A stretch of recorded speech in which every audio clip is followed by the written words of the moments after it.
Bonjour et bienvenue dans cette édition de l'actualité du Real Madrid du jour, en ce dimanche 12 mars 2023.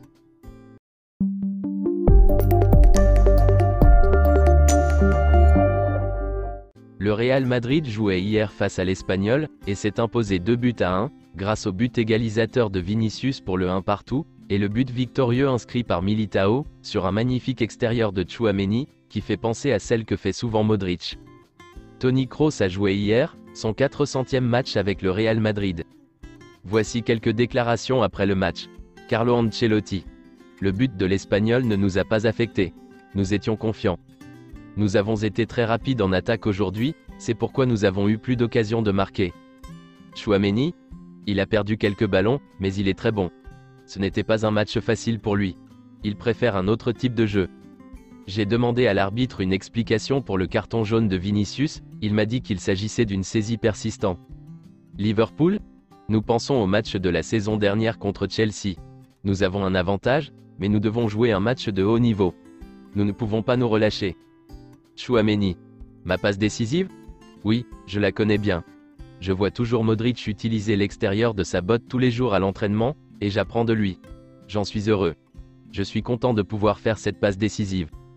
Un classico décisif? Oui, mais tous les matchs sont décisifs. Le match contre le Barça, c'est 3 points, si on le gagne, il faut aussi gagner d'autres matchs. Vinicius Junior. Quand d'autres font des fautes, ils n'ont pas de jaune.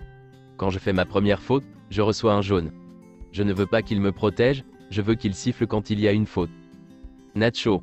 Les fans m'ont donné la chair de poule, quand je les ai entendus chanter mon nom. Je donne toujours tout ce que j'ai. Tout le monde sait que je suis ici chez moi. Je suis heureux, mars que je joue depuis un certain temps.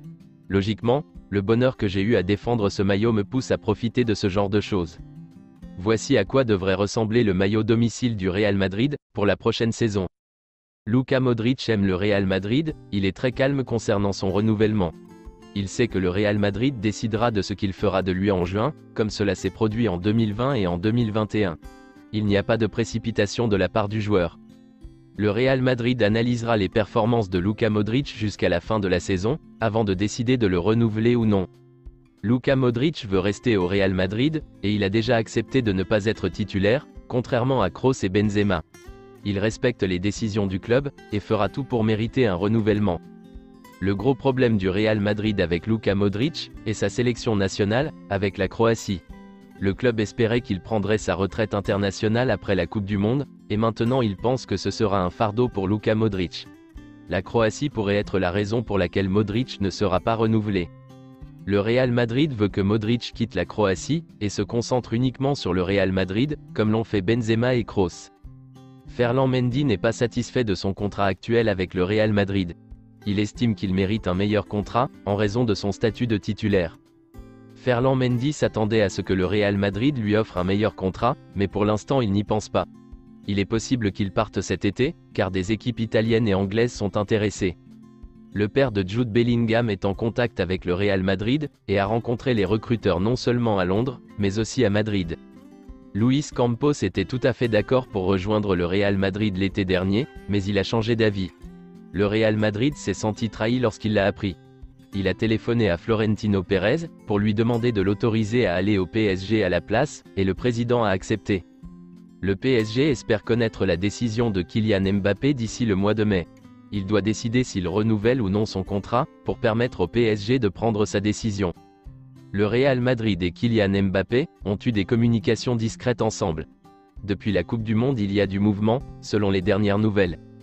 Selon le journal AS, Richarlison est un nom sur la table du Real Madrid, depuis le retour d'Ancelotti. Il est l'une des options si le club décide d'opter pour un numéro 9. Je me demande comment le Real Madrid peut l'avoir comme option, alors qu'il n'a même pas marqué un but en Première Ligue, depuis son arrivée. Mais bon, ce ne sont que des rumeurs.